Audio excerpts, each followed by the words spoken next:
Study with पीके के YouTube channel पे आपका स्वागत है। आज की वीडियो में मैं आवेग या इम्पल्स पढ़ाने वाला था, उसके साथ ही घर्षण क्या होते हैं, ठीक है, घर्षण के प्रकार क्या हैं और घर्षण से क्या फायदे हैं, क्या हानियां हैं और घर्षण को कम करने के उपाय।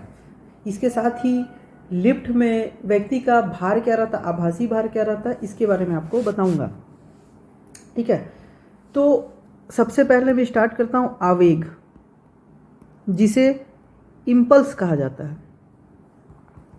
आवेग या इम्पल्स कहा जाता है, ठीक है। तो आवेग का मैं सिंपली परिभाषा दूं तो दो प्रकार से दे सकता हूं। आवेग बराबर बल गुणे समय अंतराल। मतलब आवेग किसे बोलेंगे? बल और समय अंतराल के गुणनफल को आवेग बोलेंगे। लेकिन यहाँ पे एक कंडीशन है, उस कंडीशन को याद रखिए, ठीक है। बल गुणे समय अंतराल तो मैं बता ही दिया आवेग का मतलब, लेकिन इसमें एक कंडीशन क्या है कि जब किसी वस्तु पर कोई बल लगाया जाता है, क्या लगाए? बल लगाए, एक समय अंतराल के लिए लगाए, ठीक है ना। बल लगाए किसी वस्तु पर, एक समय अंतराल के लिए लगाए, तो इन दोनों के गुणनफल को ही आवेग बोलेंगे। परंतु इसमें कंडीशन क्या है कि ये बल जो रहेगा, इसमें जो वस्तु पे बल लगा रहे हैं हम लोग, यह बहुत ही कम समय का रहेगा, कम समय का होना चाहिए, कम समय का होना चाहिए, ठीक है। मतलब किसी वस्तु पर यदि कम समय के लिए बल लगाया जाए तो उस बल और समय अंतराल के गुणनफल को ही आवेग कहेंगे, ठीक है। इसका पहला परिभाषा तो ये हो गया। एक परिभाषा इसका और दे सकते हैं हम लोग आवेग का। आवेग का एक परिभाषा और क्या है, वो है संवेग परिवर्तन। आवेग इक्वल टू संवेग परिवर्तन। मतलब किसी वस्तु के संवेग में उत्पन्न परिवर्तन को ही आवेग कहते हैं। किसी वस्तु के संवेग में उत्पन्न परिवर्तन को ही आवेग कहते हैं, या किसी वस्तु के संवेग परिवर्तन को भी आवेग कहते हैं। किसी वस्तु के संवेग परिवर्तन को आवेग कहते हैं। ये दूसरा इसका डेफिनेशन है। पहला डेफिनेशन क्या है कि किसी वस्तु पे यदि शॉर्ट टाइम या कम समय के लिए बल लगाया जाए तो उस बल और लगने वाले बल लगने का जो समय अंतराल रहेगा, जितने टाइम के लिए हम बल लगाएंगे, उस समय अंतराल का गुणा ही आवेग होगा। और दूसरा, आवेग संवेग परिवर्तन की दर को आवेग कहते हैं, ठीक है। अब आवेग का परिभाषा आपको याद हो गया, आवेग इक्वल टू बल इंटू समय अंतराल। लेकिन कंडीशन क्या है? कम समय के लिए ये बल लगना चाहिए। दूसरा, आवेग इक्वल टू संवेग परिवर्तन की दर। अब आवेग क्या है? यह एक अदिश राशि है, यह एक सदिश राशि, यह एक क्या होगा? सदिश राशि है, ठीक है। आवेग क्या है? एक सदिश राशि है, इस चीज़ों को याद रखिएगा। और इसका एसआई मात्रक, एसआई मात्रक क्या है? Newton second. न्यूटन सेकेंड है इसका एसआई मात्रक। या न्यूटन को हम लोग किसके टर्म में डिनोट कर सकते हैं? न्यूटन को हम लोग केजी मीटर प्रति सेकेंड स्क्वायर भी बोलते हैं। और इस सेकेंड का गुणा हम लोग इस मतलब कर देंगे तो ये सेकेंड और ये स्क्वायर वाला सेकेंड खत्म हो जाएगा, तो इसका एक और यूनिट क्या बन गया? केजी मीटर प्रति सेकेंड। ये दो यूनिट इसका है, याद रखिएगा। एसआई मात्रक न्यूटन सेकेंड और एक और बोल सकते हैं केजी मीटर प्रति सेकेंड। ये इसका दो एसआई मात्रक है और यह एक सदिश राशि। अब इसके कुछ उदाहरण देख लीजिए, आवेग के उदाहरण, जिससे कुछ क्वेश्चन कभी कभी फंस जाते हैं। जैसे कि अधिकतर आपने देखा होगा कि कोई भी चीनी मिट्टी का बर्तन लाते हैं, आप कप उप लेके आते हैं या फिर कोई कांच की गिलास लेके आते हैं, तो उसमें क्या होता है? अंदर कागज या घास फूस के टुकड़े भर दिए जाते हैं। क्योंकि क्या होगा? क्योंकि जब वह गिरता है, मतलब घास फूस भर देते हैं जब, तो उस कंडीशन में जब वह कप जो कि कांच या चीनी मिट्टी का है गिरता है, तो उसके कारण जो कागज तो उसके कारण क्या होता है कि कागज के कारण जो है आवेग जो है चीनी मिट्टी के बर्तन या कांच के बर्तन तक पहुंचने में थोड़ा समय लगता है, मतलब शॉर्ट टाइम के लिए नहीं जाता, वो लंबा समय ले लेता है, समय अंतराल का समय अंतराल जो रहता है वो बढ़ जाता है। इसके कारण आवेग उत्पन्न ही नहीं होता, तो उस स्थिति में वो टूट फूट से बच जाता है। क्योंकि मैं बताया हूँ कि आवेग कब होगा, जब समय अंतराल कम होगा, कम समय के लिए बल लगता है वस्तु पे तो। लेकिन कागज़ या घास फूस से यदि वह कांच का गिलास या चीनी मिट्टी पैक रहेगा तो उसमें जो बल रहेगा वह कागज़ तक पहुंचने में थोड़ा टाइम लगेगा। कहने का मतलब समय अंतराल बढ़ जाएगा, और समय अंतराल बढ़ जाएगा तो आवेग आएगा ही नहीं और वह टूटेगा ही नहीं। ठीक है, ठीक है।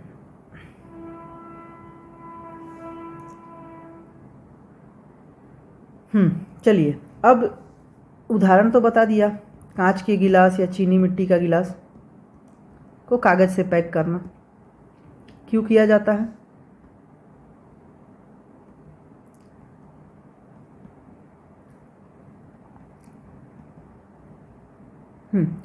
इसका कारण भी बता दिया क्यों किया जाता है। अब हम लोग देखते हैं जिससे अधिकतर क्वेश्चन बनते ही हैं हर एग्जाम में, वह है लिफ्ट में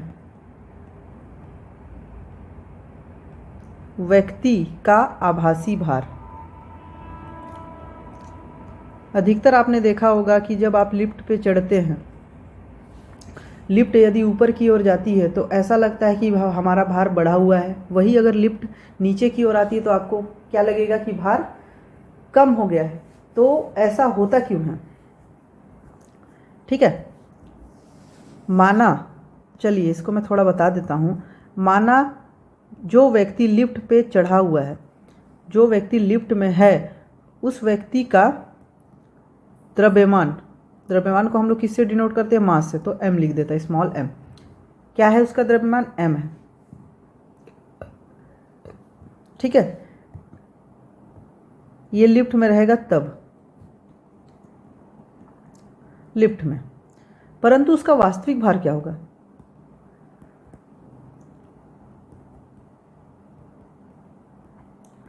परंतु उसका वास्तविक भार क्या होता है? केजी में रहता है। ठीक है ना, मास जो है वो किस में है? m लिखा, केजी में। तो अगर केजी में अगर मास को डिनोट करोगे, मास को मैं मान के चल दी लिख लिया न्यूटन, सॉरी, द्रव्यमान को हम लोग यहाँ क्या लेंगे? केजी है, ठीक है ना, मास है। लेकिन उसका जब वास्तविक भार आप केजी में वेट मापते हो तो क्या होगा? वो द्रव्यमान इंटू 9.8, ये क्यों क्या है? ग्रेविटेशनल फोर्स है। तो द्रव्यमान आपका क्या है? m, और इसको अगर मैं स्मॉल g से डिनोट कर दूं ग्रेविटेशनल फोर्स को, तो mg। उसका वास्तविक भार क्या होगा? mg। जब यह भार क्या होगा? भार या फिर जो बल है लिफ्ट पर नीचे की दिशा में कार्य करता है। मतलब ये जो लिफ्ट है, भार डाउनवर्ड डायरेक्शन में, इसको मैं भार भी लिख सकता हूँ या बल लिख सकता हूँ। बल नीचे की ओर जाता है, मतलब लिफ्ट आपकी नीचे की ओर जा रही है, तो क्या होगा? लिफ्ट प्रतिक्रिया बल ऊपर की ओर लगती है, तो इसमें जो लिफ्ट की जो प्रतिक्रिया बल रहेगी वो ऊपर की ओर लगेगी। अतः संपर्क सतह द्वारा व्यक्ति पर लगाएगी प्रतिक्रिया को वस्तु का आभासी भार कहेंगे। ठीक है, समझ में? फिर से समझा देता हूँ। एक व्यक्ति है जिसका द्रव्यमान m है, परंतु उसका वास्तविक भार क्या है? केजी में है। तो द्रव्यमान इंटू 9.8 कर दिए तो m इंटू जी, ग्रेविटेशनल फोर्स को ले लिया तो mg है। अब यदि वह लिफ्ट नीचे की दिशा में काम कर रहा है, ठीक है, मतलब बल नीचे की दिशा में काम कर रहा है, तो क्या होगा? लिफ्ट में एक प्रतिक्रिया बल लगेगी। इस बल को हम लोग बोलते हैं आर या रेजिस्टेंस। ये क्या लगेगी? ऊपर की ओर लगेगी। ठीक है, ऊपर की ओर लगेगी, और इस प्रतिक्रिया बल को ही हम लोग क्या बोलेंगे? आभासी भार। ठीक है, इस प्रतिक्रिया बल को ही हम लोग क्या बोलेंगे? आभासी भार। अब कुछ स्थितियां होती हैं कि व्यक्ति का भार, मतलब किन किन परिस्थितियों में परिवर्तन होता है। ठीक है, चलिए पहली स्थिति देखते हैं। अगर लिफ्ट में कोई व्यक्ति है, आपको ये समझ में आ गया होगा कि m होता है द्रव्यमान, और वास्तविक भार लिफ्ट में क्या आएगा? mg, और प्रतिक्रिया आभासी भार भी बता दिया, जो कि भार मतलब लिफ्ट डाउनवर्ड डायरेक्शन में है तो अपोजिट डायरेक्शन में एक रेजिस्टेंस फोर्स लगेगा, उसी को आभासी भार बोलते हैं, इसी बल को, ठीक ना। तो पहली स्थिति क्या है, जब लिफ्ट, जो लिफ्ट है रुका हुआ अवस्था में या विराम है, रुका हुआ अवस्था में है या फिर विराम है। जब लिफ्ट विराम अवस्था में है तो क्या होगा, व्यक्ति का आभासी भार, आभासी भार कितना बताया मैं, आर, व्यक्ति का आभासी भार आर जो है व्यक्ति के वास्तविक भार के बराबर होगा।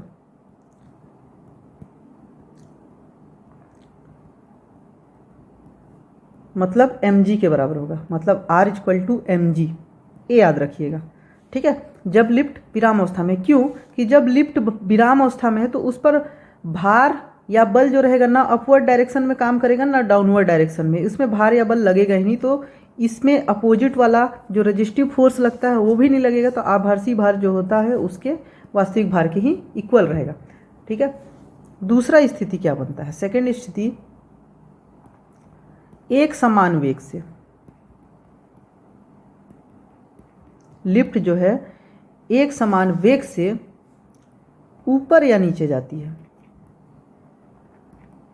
एक समान वेग से ऊपर या नीचे जाती है। पहला स्थिति विराम अवस्था में तो इक्वल होगा r इक्वल टू mg, लेकिन जब एक समान वेग से ऊपर या नीचे जाती है तो इस दशा में क्या होगा, तो इस दशा में व्यक्ति का आभासी भार इसके आस्तिक भार के बराबर होता है, अर्थात व्यक्ति को अपने भार में कोई परिवर्तन नहीं होती, तो इस कंडीशन में r इक्वल टू mg ही होता है, ठीक है। अब तीसरा कंडीशन, जब लिफ्ट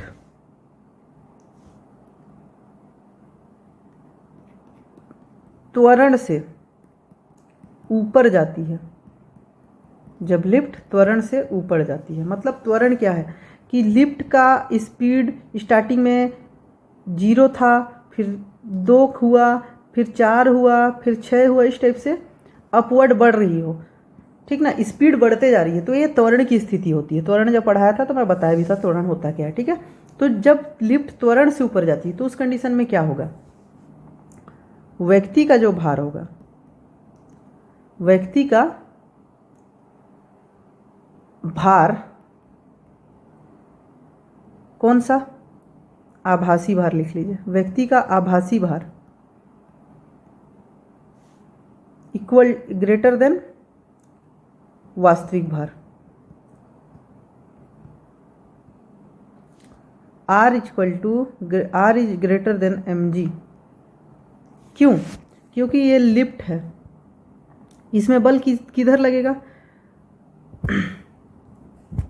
एक मिनट, लिफ्ट है, लिफ्ट ऊपर जा रहा है तो बल अपवर्ड की ओर लगेगा और रेजिस्टिव फोर्स नीचे की ओर जाएगा, तो भार जो होता है वो क्या होगा, ज़्यादा होगा, क्योंकि जितना नीचे किसी व्यक्ति का वेट ज़्यादा रहता है तो क्या होता है, ग्रेविटेशनल फोर्स ज़्यादा उसको खींचता है, ठीक ना।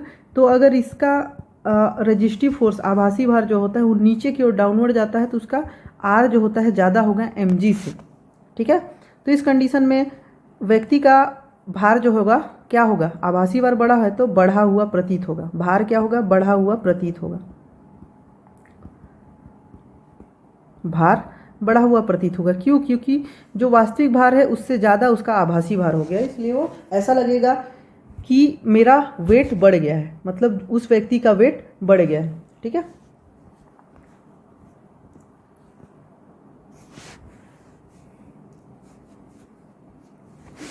चौथा कंडीशन, त्वरण के साथ नीचे आएगा, त्वरण के साथ नीचे आएगा तो क्या होगा, आभासी भार,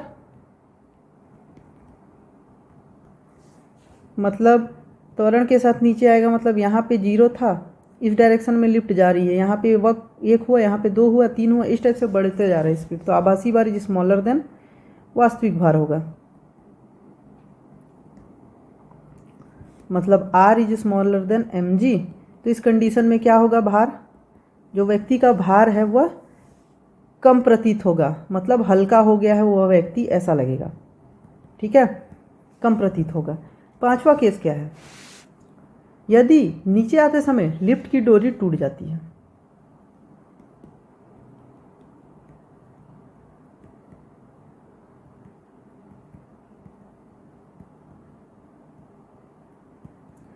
नीचे आते समय लिफ्ट की डोरी टूट जाती है तो क्या होगा, लिफ्ट मुक्त रूप से, मुक्त जो वस्तु रहता है उसकी भांति नीचे गिरेगा। ठीक है, मुक्त रूप से उसका, ये लिफ्ट था, इसकी डोरी ये है, ठीक है, ये अगर ब्रेक हो जाती है तो यहाँ अचानक से डाउनवर्ड डायरेक्शन में गिरने लगेगी और इसका जो त्वरण रहेगा वो ग्रेविटेशनल त्वरण के ही मतलब जी के बराबर रहेगा, 9.81 के बराबर, ठीक है ना, इसके बराबर हो जाएगा, मतलब जी इक्वल टू 9.81 के बराबर हो जाएगा। तो उस कंडीशन में क्या होगा, आभासी भार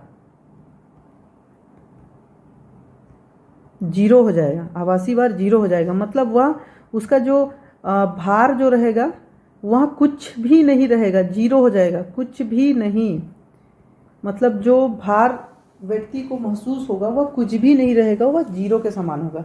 ठीक है, भारहीनता का स्थिति बन जाएगा यह, क्या, भारहीनता, कोई भार ही नहीं है तो भारहीनता की स्थिति। तीसरा केस, यदि लिफ्ट की स्पीड इतनी है, नीचे मतलब छठवां केस आते हैं, नीचे आते समय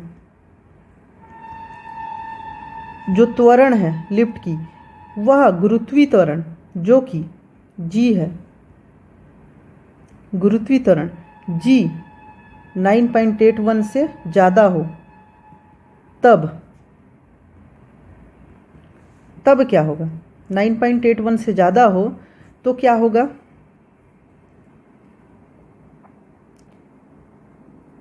उसका जो भार रहेगा वो नेगेटिव चला जाएगा, नेगेटिव चला जाएगा और व्यक्ति जो लिफ्ट में खड़ा है, व्यक्ति का सिर लिफ्ट के सर छत से टकरा जाएगा,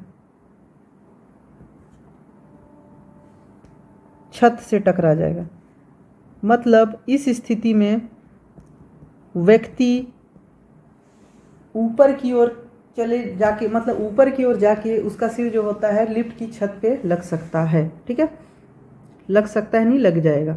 तो इसका मैं केस, अलग अलग केस बताया, शुरू से एक बार और रिवाइज करा देता हूँ कि लिफ्ट में व्यक्ति की आभासी भार क्या होता है, तो व्यक्ति का द्रव्यमान m है मान लिए लिफ्ट में, परंतु उसका भाषिक भार क्या होगा, kg में रहता है, तो द्रव्यमान इंटू 9.81 कर दें हम लोग तो m इंटू जी आ जाएगा, तो mg। ठीक है, अब भार या बल क्या होता है, यदि लिफ्ट नीचे की ओर जा रहा है तो अपोजिट डायरेक्शन में जो बल लगता है उसको रेजिस्टिव ठीक ना, रेजिस्टिव बल बोलेंगे या फिर आभासी भार उसी को बोलेंगे। अब अलग अलग स्थितियां बताया, जब लिफ्ट विराम है, पहली स्थिति क्या है, जब लिफ्ट विराम अवस्था में है तो वस्तु का आभासी, मतलब व्यक्ति या वस्तु का जो भी रहेगा आभासी भार जो रहेगा उसके वास्तविक भार के ही बराबर रहेगा, मतलब जितना वेट उसका नॉर्मल है उतना वेट उस कंडीशन में लिफ्ट में भी लगेगा। दूसरा, यदि एक समान वेग से ऊपर नीचे जा रहा है तो इस केस में भी सेम ही रहेगा, आभासी भार जो रहेगा वह वास्तविक भार के बराबर रहेगा। तीसरा केस, जब लिफ्ट त्वरण से ऊपर जाता है तो त्वरण से ऊपर जाएगा तो रेजिस्टिव फोर्स नीचे की ओर डायरेक्शन में डाउनवर्ड लगेगा, ये बताया था, डाउनवर्ड लगेगा, तो उस केस में व्यक्ति का जो आभासी भार जो रहेगा वह वास्तविक भार से बढ़ जाएगा और उसका भार बढ़ा हुआ प्रतीत होगा। चौथा केस, त्वरण के साथ जब नीचे आएगा, त्वरण के साथ जब नीचे आएगा तो रेजिस्टिव फोर्स किधर लगेगा, ऊपर की ओर लगेगा, रेजिस्टिव फोर्स या आभासी भार ऊपर की ओर लगेगा, तो उस कंडीशन में रेजिस्टिव फोर्स का वैल्यू उसके वास्तविक भार से कम होगा, आभासी भार का वैल्यू उसके वास्तविक भार से कम होगा और उसे मतलब थोड़ा जो नॉर्मल उसका वेट है उससे कम उसका भार प्रतीत होगा। फिर नीचे आते समय लिफ्ट की डोरी टूट जाती है तो उसका जो त्वरण रहेगा वो 9.8 के बराबर चला जाएगा, तो उस कंडीशन में आभासी भार जीरो हो जाएगा और व्यक्ति को भारहीनता का अनुभव होगा। छठवां केस, नीचे आते समय जब त्वरण जो रहेगा, नीचे आने का जो त्वरण रहेगा, एक्सेलरेशन रहेगा, वो गुरुत्वीय त्वरण, ग्रेविटेशनल एक्सेलरेशन जो जी है 9.81 उससे बढ़ जाता है, तो उस कंडीशन में उसका आभासी भार नेगेटिव में चला जाएगा और व्यक्ति का जो सर है वह छत से टकरा जाता है। तो ये 6 कंडीशन आप याद रखिएगा, इससे अधिकतर क्वेश्चन पूछे जाते हैं। ठीक है, नेक्स्ट टॉपिक जो है आपका घर्षण। चलिए घर्षण पढ़ते हैं हम लोग। घर्षण मैं जब आपको बल के प्रकार बता रहा था, तो उसमें मैं एक बल का प्रकार बताया था आपको, सतही बल या सतह बल, कॉन्टैक्ट फोर्सेस। तो इस कंडीशन मतलब सतह बल को के बारे में जब बताया था कि दो वस्तुएं जब आपस में एक दूसरे के कांटेक्ट या संपर्क में आती है तो उन दोनों वस्तुओं के संपर्क वाली जगह पे जो बल लगता है उसी को सतह बल कहा जाता है। यहाँ पे जो बल लगेगा यह होता है सतह बल। और इसका एक उदाहरण दिया था वो है घर्षण। तो घर्षण एक सतह बल है, इसका पहला पॉइंट याद रख लीजिए, घर्षण एक सतह बल होता है। दूसरा चीज, जब कोई वस्तु किसी दूसरी वस्तु की सतह पर फिसलती है या लुढ़कती है, फिसलती है या लुढ़कती है अथवा ऐसा करने का प्रयास भी करती है, तो उसके कांटेक्ट वाले सरफेस पे अपेक्षित गति को विरोध करने वाले बल को ही हम लोग घर्षण बल कहते हैं। कहने का मतलब यह एक वस्तु है और यह दूसरी वस्तु है। यदि पहली वस्तु दूसरी वस्तु की सतह पर या तो फिसल रही है या तो लुढ़क रही है, तो उनके मध्य ये दोनों कांटेक्ट के बीच में जो गति है, अपेक्षित गति जो हो रही है लुढ़कने या फिसलने से, तो उस गति को का विरोध करने वाले, उस गति को रोकने वाले बल को ही हम लोग घर्षण बल कहते हैं। ठीक है। अब मान के चलिए वस्तु लुढ़क रही है इस डायरेक्शन में, ठीक ना, ये वस्तु जो सेकंड है विराम अवस्था में है और दूसरा वस्तु फर्स्ट जो है, पहला जो वस्तु है वह गतिशील अवस्था में है, जो कि दूसरे वस्तु के ऊपर फिसल रही है और इसका गति का डायरेक्शन ये है जो एरो का डायरेक्शन दिखाया हूँ। तो जो घर्षण बल इनके कांटेक्ट पे लगेगा इसका डायरेक्शन हमेशा वस्तु एक के गति के डायरेक्शन के अपोजिट होगा। ठीक है। तो घर्षण बल विपरीत दिशा में लगता है, विपरीत दिशा में लगता है, ये याद रखिएगा। विपरीत दिशा में लगने के कारण ही यह गति का विरोध करता है। ठीक है। नेक्स्ट चीज,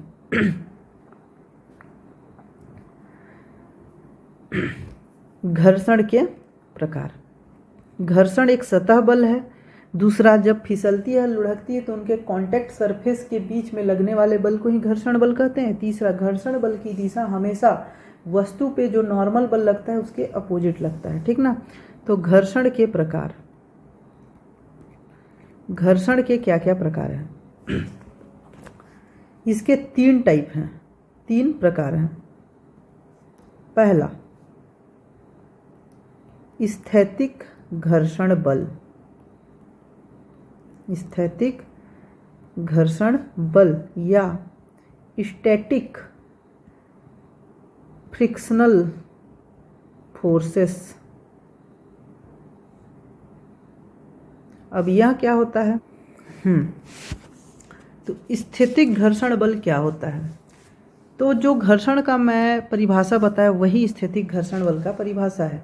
सुन लीजिए ध्यान से कि जब एक वस्तु दूसरे वस्तु की तल पर या सरफेस पर चलने का प्रयास करता है या चलाने का प्रयास किया जाता है, तो गति अवस्था में आने से पहले, ठीक है, ये वस्तु 1 है, ये वस्तु 2 है। इसका पूरा परिभाषा सुन लेते हैं पहले। जब एक वस्तु को दूसरी वस्तु के तल पर चलाने का प्रयास किया जाता है या वह चलता है, तो वस्तु के गतिशील अवस्था में आने से पहले दोनों वस्तुओं के संपर्क तलों के बीच में एक घर्षण बल लगता है। इसी को ही स्थैतिक घर्षण बल बोले। मतलब स्थैतिक घर्षण बल बोले तो गतिशील अवस्था में आया नहीं है वस्तु और उस कंडीशन में जो घर्षण बल लगता है उसी को बोलते हैं हम लोग स्थैतिक घर्षण बल। जैसे कि वस्तु फर्स्ट है, ये वस्तु सेकंड है। अब इन दोनों के कांटेक्ट सरफेस पे जो ब्लैक वाला पार्ट बता रहा हूँ, यहाँ पे क्या करेगा? एक बल काम करेगा। कब? इस डायरेक्शन में आप इसमें क्या लगा है? फोर्स। इसको ढकेलने, वस्तु 1 को ढकेलने का कोशिश की या विराम अवस्था में, मतलब वस्तु 1 को आप गतिशील अवस्था में लाने का कोशिश करेंगे। तो उस कंडीशन में क्या होता है कि जब वस्तु 1 कुछ समय तक, कुछ बल तक गतिशील अवस्था में नहीं आएगा, क्योंकि कुछ बल का जो कुछ हिस्सा है इसके सतह पर लगने वाले घर्षण बल को कम करने में खर्च हो जाएगा। तो इस कंडीशन में वस्तु 1 की गतिशील अवस्था में आने से पहले इनके कॉन्टैक्ट सरफेस के बीच जो बल कार्य कर रहा है, जो अपोजिट बल कार्य कर रहा है, उसी को हम लोग बोलेंगे स्थैतिक घर्षण बल। ठीक है। अब इसका देख लेते हैं कि हम लोग जो ये फोर्स लगा रहे हैं इसमें वस्तु पे, इसको मान लेता हूँ फोर्स को मैं Fs। ठीक है।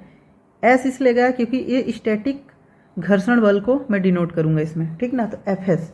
अब इसमें घर्षण के कारण रजिस्टिव फोर्स किस डायरेक्शन में लगेगा, जो फोर्स लगा रहे हैं उसके अपोजिट डायरेक्शन में, उसको मान लिया हम लोग R क्या है, वह प्रतिक्रिया बल जो कि अपोजिट डायरेक्शन में लग रहा है।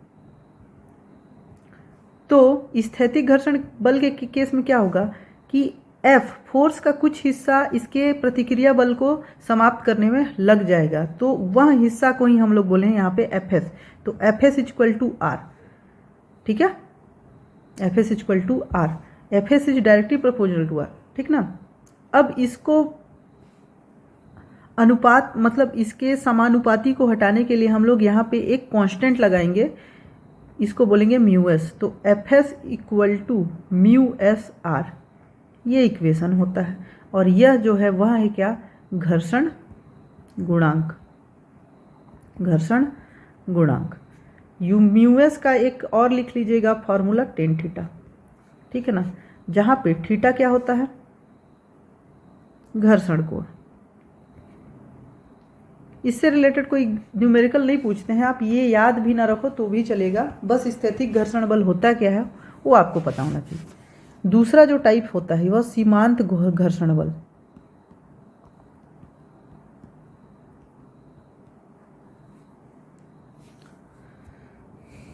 इसको बोलेंगे हम लोग लिमिटिंग फ्रिक्शनल फोर्सेस। अब यह क्या होता है, तो जब किसी एक वस्तु को दूसरे वस्तु के ऊपर क्या करते हैं हम लोग, सरकाने का कोशिश करते हैं बल लगा के, तो कुछ समय तक वह गतिशील अवस्था में नहीं आती। उस घर्षण बल को, उस कंडीशन में दोनों वस्तुओं के सरफेस पे लगने वाले बल को हम लोग क्या बोले, स्थैतिक घर्षण बल। लेकिन कुछ ज़्यादा बल लगाने पर, कुछ एक्स्ट्रा बल लगाने पर वस्तु गतिशील अवस्था में आती है। तो वस्तु के गतिशील अवस्था में आने के ठीक पहले का जो घर्षण बल रहेगा उसी को हम लोग बोलते हैं सीमांत घर्षण बल। अर्थात सीमांत कहने का मतलब यह है कि जहाँ पे वह वस्तु स्थैतिक घर्षण बल को तोड़ के गतिशील अवस्था में आ जाए, जहाँ पे स्थैतिक घर्षण बल का सीमा का अंत हो, उसी घर्षण बल को हम लोग बोलेंगे सीमांत घर्षण बल। ठीक है, इस चीज़ को आप याद रखिएगा। चलिए लिख देता हूँ, जहाँ पे स्थैतिक घर्षण बल से गति अवस्था में आ जाए, स्थैतिक घर्षण बल को तोड़कर गति अवस्था में आ जाए, तो उस अवस्था में जो घर्षण बल रहेगा उसी को सीमांत घर्षण बल बोलते हैं। ठीक है। तीसरा जो बल है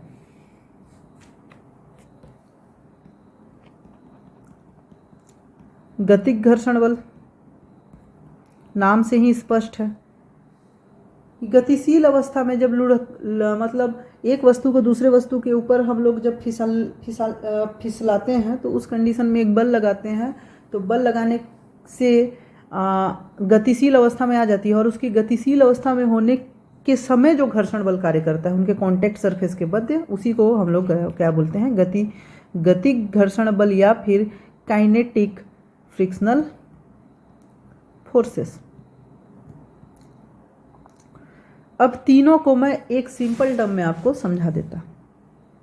यहाँ पे एक वस्तु है, एक स्लैब है, यहाँ पे एक स्लैब है, तीनों को मैं समझा देता, आप भूलिएगा नहीं।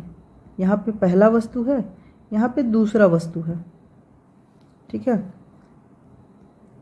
इसमें बल किस दिशा में लगा रहे हैं हम लोग, इस दिशा में लगा रहे हैं, तो इसमें जो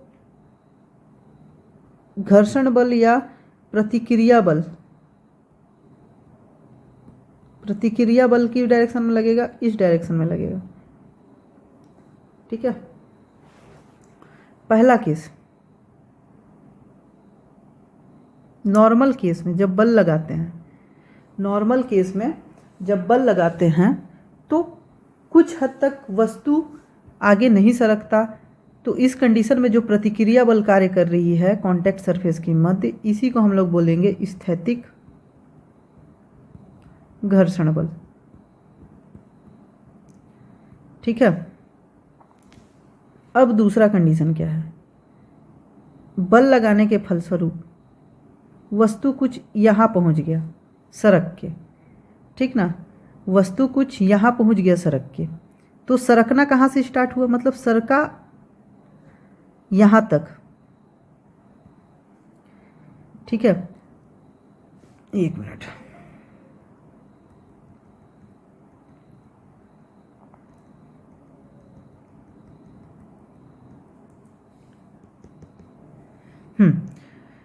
तो दूसरा कंडीशन क्या है कि जब वस्तु पे बल हम लोग बढ़ाए, वस्तु पे जो लगाने वाले बल है वहाँ पे बढ़ाए, तो वहाँ हल्का सा सरका इस डायरेक्शन में, हल्का सा जब सरका, तो जिस पॉइंट पे वहाँ सरकता है, जिस पॉइंट पे वह स्थिर अवस्था से गतिशील अवस्था में आता है और सीमा का अंत होता है, मतलब घर्षण के, स्थैतिक घर्षण की सीमा का अंत होता है, उसे हम लोग बोलते हैं सीमांत घर्षण बल।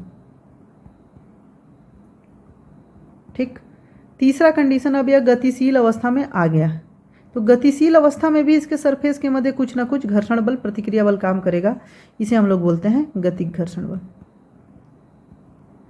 ठीक है, ये तीनों पॉइंट, तीनों प्रकार बल, घर्षण बल के आपको समझ में आ गए होंगे। चलिए, इसके अलावा दो और टाइप रहते हैं घर्षण बल के, उसको मैं बता देता हूँ। इसमें एक टाइप होता है, पहला होता है लोटनिक घर्षण बल, रोलिंग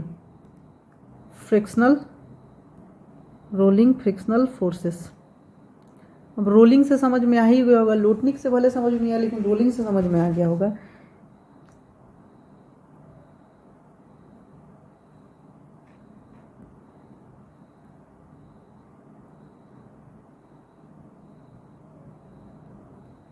यहाँ पे एक पाइप को हम लोग रोल कराते हैं, ठीक है, फोर्स इस डायरेक्शन में लगेगा, रोल होके इधर गिरेगा यह, तो इसके रोलिंग सरफेस और इसके नीचे वाले जो सरफेस है, इसके बीच में जो बल कार्य करेगा उसी को हम लोग बोलेंगे लोटनिक घर्षण बल।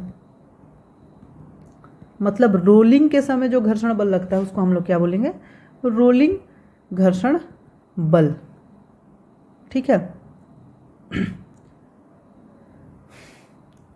एक और टाइप होता है सर्पी घर्षण बल या स्लाइडिंग से अब समझ में आ गया होगा आपको, स्लाइडिंग फ्रिक्शनल फोर्सेस। ठीक है, स्लाइडिंग फ्रिक्शनल फोर्सेस। अब रोल नहीं हो रहा है, ये स्लैब है, एक मिनट,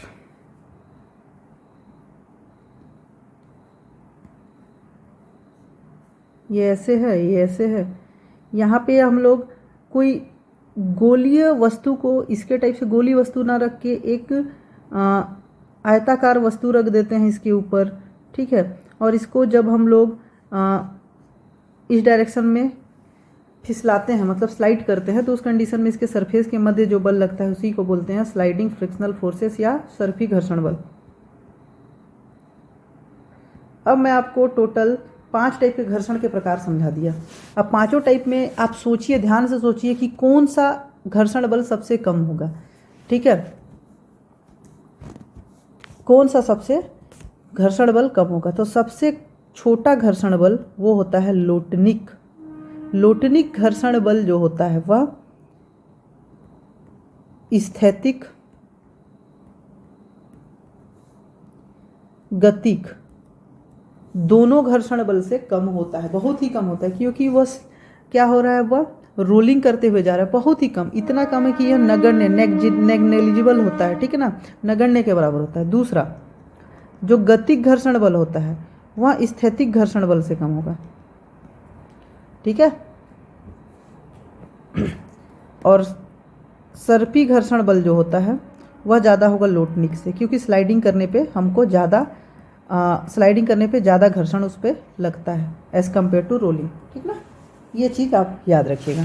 तो क्वेश्चन अधिकतर पूछता है कि निम्न में से कौन सा घर्षण बल सबसे कम होता है, नगण्य के बराबर होता है, तो आपका आंसर होना चाहिए लोटनिक, ठीक ना, सबसे कम होने वाला लोटनिक, ठीक है। और सबसे ज़्यादा रहेगा वह होता है स्थैतिक। सबसे ज़्यादा कौन सा है, स्थैतिक। अब घर्षण के कुछ फायदे हैं, कुछ नुकसान है। तो घर्षण के कुछ लाभ हैं, लाभ के बाद नुकसान और उसको कम करने की विधियाँ भी बताऊंगा। तो लाभ क्या है, पहला लाभ तो इसका यह है कि जब आप चलते हो तो पैर और जमीन के बीच घर्षण होता है, उसी के कारण आप चल पाते हो। यदि घर्षण ना हो तो आप जमीन पे चल भी नहीं पाओगे, तो यह पहला लाभ हुआ। दूसरा, कोई भी बर्फ या चिकनी सतह रहती है वहाँ पे आदमी फिसल जाता है, क्योंकि वहाँ पे घर्षण का अभाव रहता है, इसलिए घर्षण का होना जरूरी है, ठीक है। कीचड़ वाला जो सड़क रहता है वहाँ पे क्या होता है, बाइक अधिकतर फिसलने का डर रहता है, क्योंकि वहाँ पे घर्षण बहुत ही कम हो जाता है, ठीक है। यदि घर्षण ना हो तो और क्या होगा, आप कोई सा भी गाड़ी चलाते, साइकिल चलाते, कार चलाते, उसमें आप ब्रेक तक नहीं लगा पाओगे, ठीक ना। कोई भी मशीन घर्षण के अभाव में कार्य नहीं करती। घर्षण ना हो तो आप घर भी नहीं बना सकते। एक ईंट के ऊपर दूसरा ईंट जब रखते हुए दीवार बनाया जाता है तो वह भी घर्षण के कारण ही होल्ड हो पाता है, अदरवाइज दीवार भी नहीं बन पाएगा। एक और एग्जाम्पल बता देता कि घर्षण ना हो तो मैं आपको अभी बोर्ड पे पढ़ा भी नहीं सकता, क्योंकि घर्षण की वजह से ही मैं बोर्ड पे लिख पा रहा हूँ, ठीक है। घर्षण के दोष क्या क्या हैं, फिर ये तो लाभ हो गया, दोष क्या क्या हैं।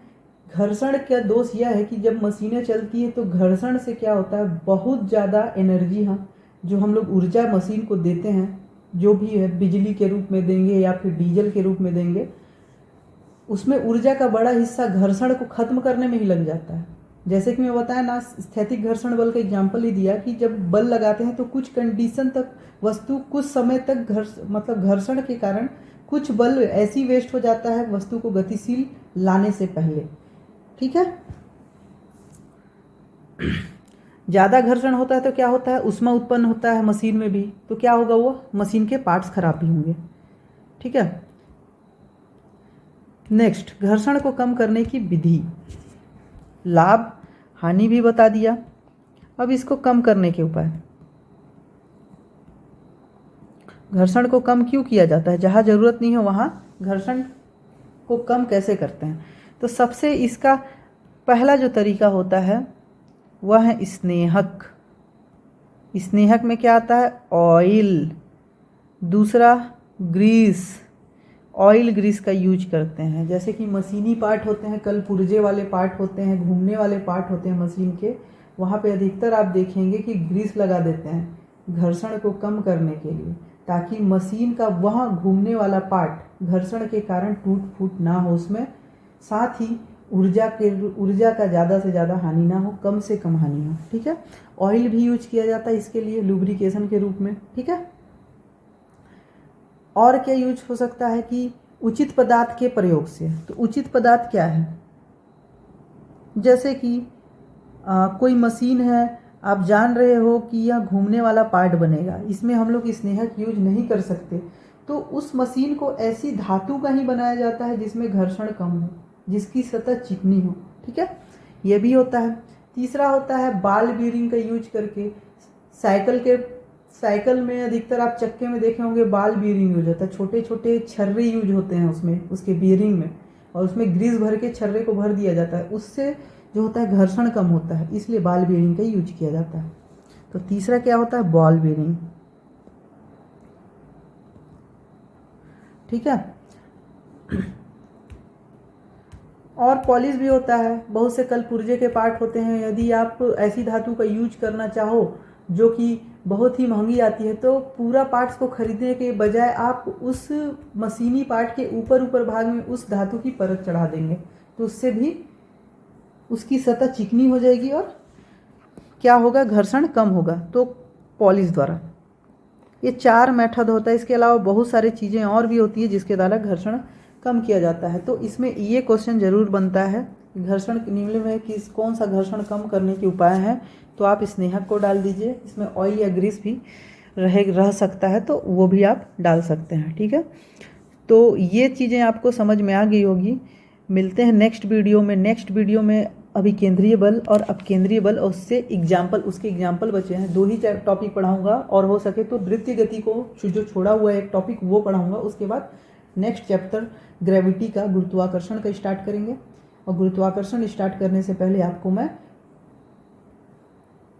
ऑब्जेक्टिव टाइप के कुछ क्वेश्चन अभी तक जितने पढ़ाया हूँ सबका कराऊंगा। मिलते हैं नेक्स्ट वीडियो में, तब तक के लिए धन्यवाद।